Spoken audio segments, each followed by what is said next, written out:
I'm Steven. And I'm Kevin. And in today's episode of the Steven and Kevin Show, we interview industry legend Rob Knapp.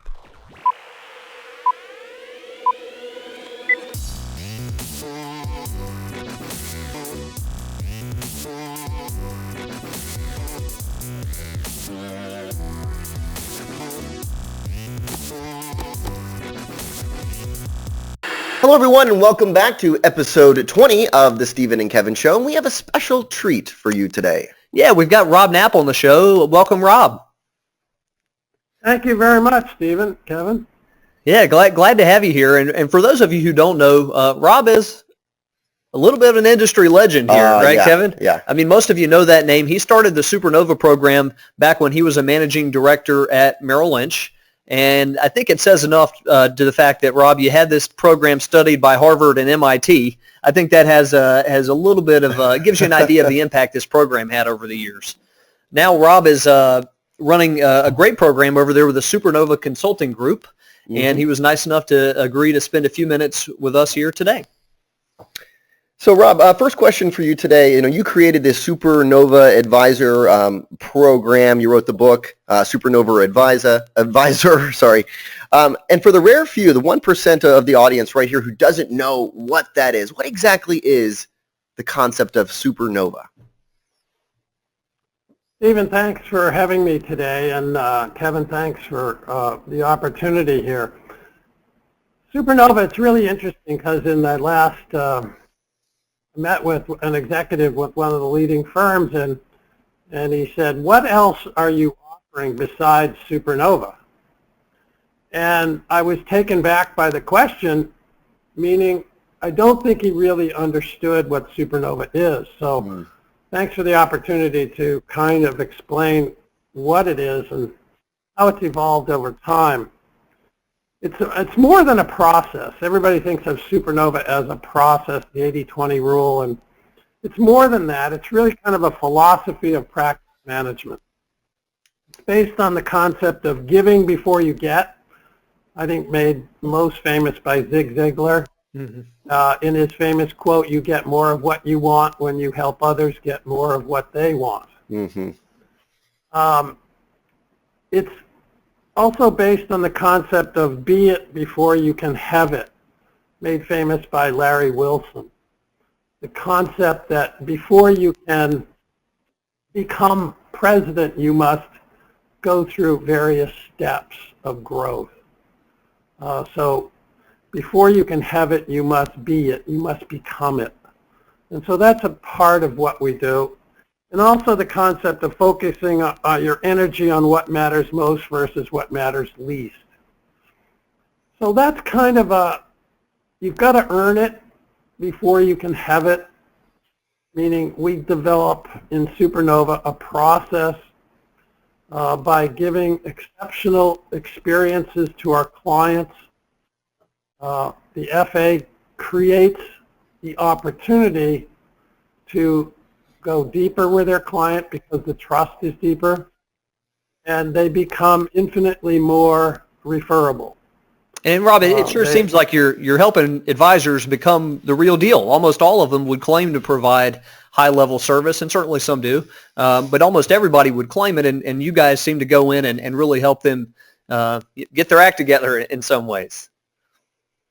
Well, one of the challenges is asking a client what it is that you like about your financial advisor. And you'll typically get an answer like, he's a great guy.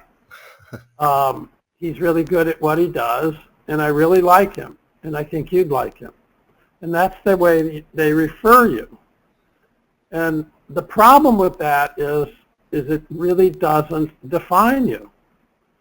And unless you define yourself, then the client will define you in a very vague way. Right. And so I think it's very important that clients understand, financial advisors understand, that they've got to train their clients in order to have them be good clients, as well as be able to introduce themselves in an effective way.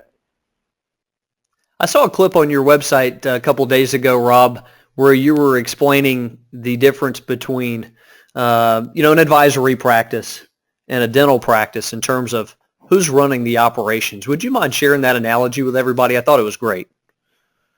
Yeah, I mean, the dental practice is probably the simplest practice that there is to making the analogy of why professionals operate the way they do.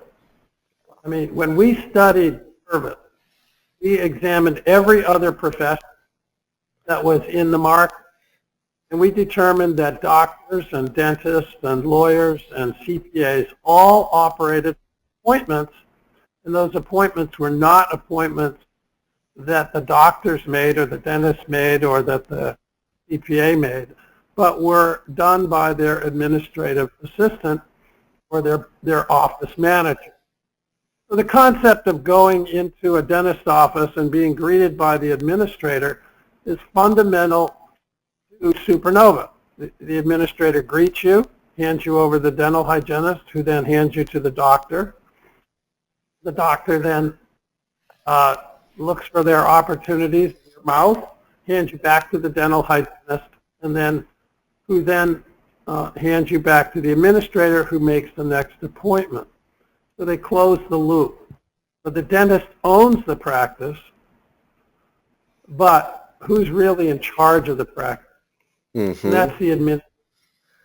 Right, and I love that. I think you also noticed that the dentist is looking for opportunities in your mouth, Rob. I feel the same way sometimes. Right. Of course they are. Right, absolutely. I mean, when I hear Supernova, I always think about, when I read the book, was the idea of you have to kind of reduce to grow, right? And that seems almost counterintuitive, to reduce to grow. Can you talk a little bit about that, Rob, that concept? Yeah, when I was a manager, it was very difficult to get financial advisors to give away accounts because it was always a negative and a minus. Mm-hmm. In order to turn it into a plus, I think the FA has to have the confidence that they can use that time effectively to bring in new business. And that's a confidence concept that you gain by improving your acquisition strategies and really believing that if I had the time, I really could grow. If they don't believe that they're going to use that time effectively, then there's no reason to reduce their practice or to focus on what matters most versus what matters least. So the only thing that giving away clients does is give you time. And we focus on the concept that the most valuable thing is not money, but it's time. Mm-hmm. And that your best client is waiting for you out there, but you haven't had time to be introduced to him or her. Yeah, I love what you're sharing there, Rob, with the motivational side of it, or the confidence side of it. That I love when you're coaching an advisor. We always feel like if you can get a win or two to where they feel like, all right, I've knocked the rust off here, I'm able to bring in a client or two, then all of a sudden they get the idea that, you know what, it's not quite so scary if I were to let some of these go and have more time to do all of these activities.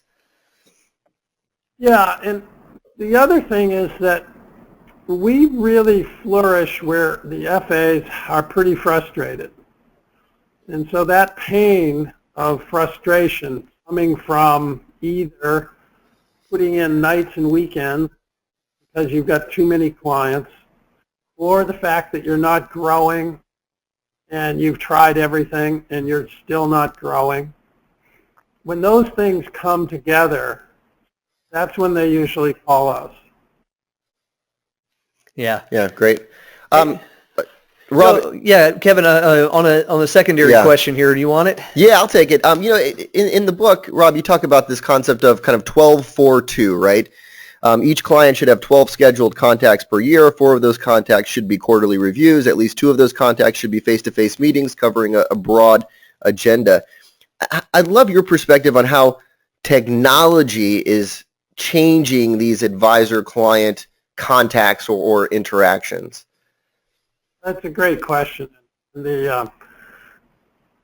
Right now, when we did our research in 1994 to determine what it was that clients wanted, we determined that the three biggest things that would move the needle in terms of customer service were 1242, rapid response to their problem, 1-hour response, 24-hour resolution, and a financial plan. If we give those three things to clients, that would move customer satisfaction from the bottom to the top. And we did it, and it worked. We literally went from last in service to first. Wow. The problem was we couldn't sustain it with 600 clients, which was the average number of clients that the FAs had. So that then we had to reduce down to 100 clients, and now we're down to probably on average somebody truly doing Supernova has 70 clients. So how has technology changed, and what does the customer want today in 2016? They want 24 contacts a year. And that becomes impossible to do and have any reasonable number of clients. So what we found is that we can do that using technology, meaning a lot of what we can do can be handled through the efficiency of email. We could never do this before the way we do it today. Every client gets an appointment that's set, scheduled, and ahead of time. They have an agenda for that appointment, which is emailed to them, confirmed with the agenda enclosed, and then after they get an executive summary of what was concluded during that meeting. So this is each and every one of the 12 appointments. And again, we couldn't have done that in the past, but with email we can do it, and we can do it efficiently. It does an awful lot of things, but you can tell by setting the appointment, by sending the agenda, by having the appointment, and then by sending the executive summary, that's 48 contacts. Right. Are you seeing much text messaging, Rob? No, I mean, we don't focus on text messaging, but some clients prefer to be contacted by email and by text messaging. So I think that it's we don't recommend that, as we kind of leave it up to the FA to determine how they want to interact with that client in terms of technology. But I think that it works. Yeah, you see people blending it in, but informally, not so much part of the review process, but more of, hey, quick text, are you free for March 24th? We're having a little client event. Wanted to check your schedule real quick before we, finalize the date. For simple interactions. Yeah, little quick things if you've got busy clients. But I love your take on the email being an enabler to ramping up the contact, but still getting face-to-face pretty often. Yeah, we insist that you meet face-to-face twice a year. Okay. And that's the opportunity for the in-depth spousal contact. Much of what you hear today is you must interact with the spouse, whether it be the busy husband or the busy wife. You must do that at least twice a year, or you're not going to, if something happens, and let's face it, divorce is just, happening more and more, you're not going to be part of that relationship in the future if you don't give that other spouse time. And God forbid one of them pass away, you want to have that person trained, efficient, and effective as a partner in this process of managing their life. Right. And that doesn't happen in a month. It happens over time. So, Rob, are you saying that the 1242 concept, kind of the 2016 version, has 24 contacts in there? Am I hearing you right? Yeah, it probably has 36 to 48 contacts. Interesting. That's great. And how do you see, Rob, if you were to walk into a random branch office, how do you see those recommendations that you're making versus what people are doing right there in that branch right now? If you were to randomly pull out 5 advisors, how many contacts do you think they're making every year? Well, I mean, I think some are very conscientious, and they will, they're not, FAs are smart, so they know exactly who's paying the bills. So they may have 300 clients, but 50 of them are paying the bills. That's right. Yeah. And they're calling those 50 probably, 12 times a year. Mm-hmm. But the problem is they aren't doing the 2 in-person meetings, and they may not be doing the 4 reviews. They may be doing 1 review or 2 reviews a year. So I think that it's very random, and what FAs tell me is that what they like is the process. Mm-hmm. We're very process-driven, so that every day you have your 3, 4, or 5 calls to be made. There isn't any getting around it. We still use the ancient folders, medical folders, built on that dentist model. They have magical power. When the folder's there, the appointment's set, the doctor makes the call. And that makes them more efficient. They don't have to think.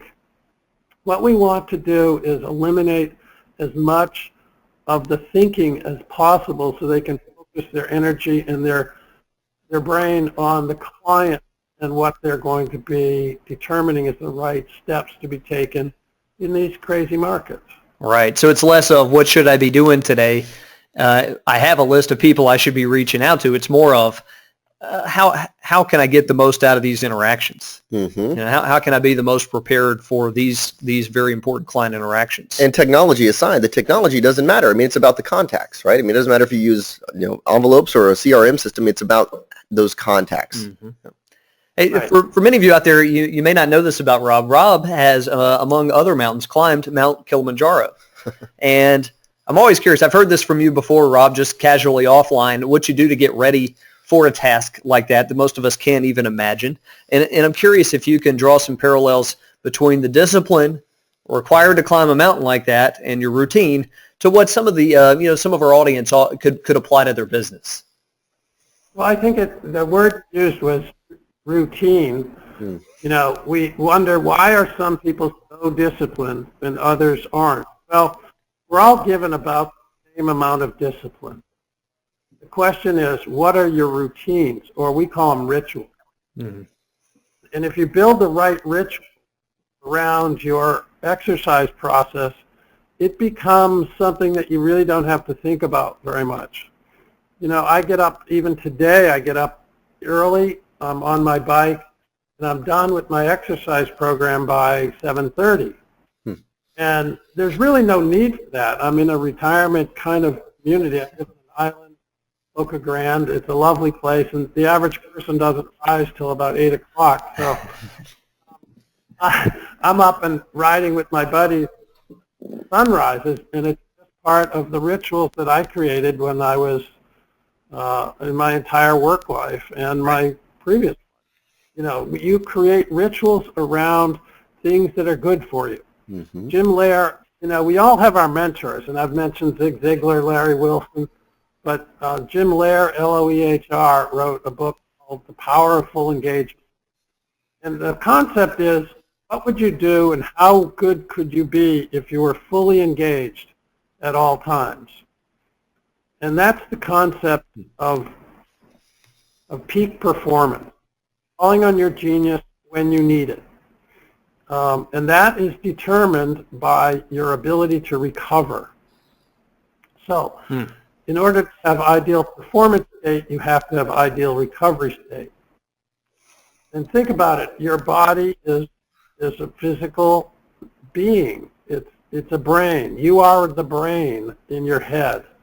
And in order for that brain to operate properly, it has to have the proper nutrition, the proper amount of sleep, and frankly, the proper exercise. And when you feed it endorphins in the morning from a good exercise program, it's good for the next 4 to 6 to 8 hours.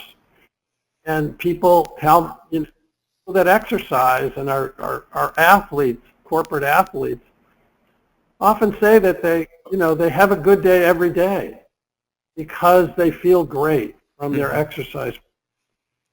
So getting 8 hours of sleep, you know, eating regular small meals every day, you feed your brain properly, and then your brain takes care of you. I love So it. Yeah. And how often is it, Kevin, you know, you go to and you've seen this, Rob, you're at a top producer conference and a certain firm has gathered all of their best advisors. The gym in the morning is full. Right. It'll be 5:30, 6 in the morning, and that place is packed. And I think that to me always speaks to the fact that these are people who take care of their body and their brain. Yeah, we've seen them almost competitive with each other. Oh yeah, right. You know, it's they know that top advisor conference, they got to show off to their buddies. I've been working out all year. Right. People often ask me, how do you prepare for a mountain? I say, well, I kind of prepare all the time. You know, I've always worked out because I always liked it, which is, you know, something I'm blessed to enjoy. But I think it's more the feedback that it gives to my body and to my brain that makes me enjoy it. So it's you're absolutely right. If you're going to be a top performer, whether you're a Blue Angel or an athlete or a corporate athlete, you've got to be in peak shape so that you can perform at a moment's notice. Because the markets are, you know, volatile. So they're not linear. Your challenges don't come to you in a linear way, steady all day. No, they come to you with that client that's upset and wants to sell, and that, you know, the management all of a sudden has a new plan and they want to disrupt your life. And all the, you know, things come at you from different angles all the time. And so you've got to be prepared and calm, and, you know, that comes from practice and from practicing a model that will keep you healthy and happy all the time. Great stuff. Good stuff. Yeah, so I know, Kevin, I've got some excellent takeaways from today, as we do every time we talk with Rob. And we're honored you joined us today, Rob. Well, thank you, Kevin, and I appreciate it very much. I think it's a great idea to bring together some interesting people and share. You know, we're all in the same business. We all learn from each other, and part of it is growing every day by capturing new ideas and then incorporating them into our practice, so that we can, you know, be the people that we're all capable of being. Absolutely. So, Rob, final question for you today. We were thinking yesterday, Kevin and I were talking, and we said, you know, I bet Rob, when he started the Supernova program, he probably had no idea how big this program was going to get and how much impact it was going to have on the industry. Do you think there's any part of him who wishes back then he called it like the Napa Nova program or the Napinator? Has that thought ever crossed your mind, Rob? We really had this conversation, by the way. Oh, that's funny. I absolutely went the opposite way. Your next book, right? Your next book. The Napinator program. I love it. No, in all seriousness, thank you, Rob, for spending some time with us today. We really appreciate that, and I know our listeners have enjoyed it. All right. Well, thanks, guys. It's been fun.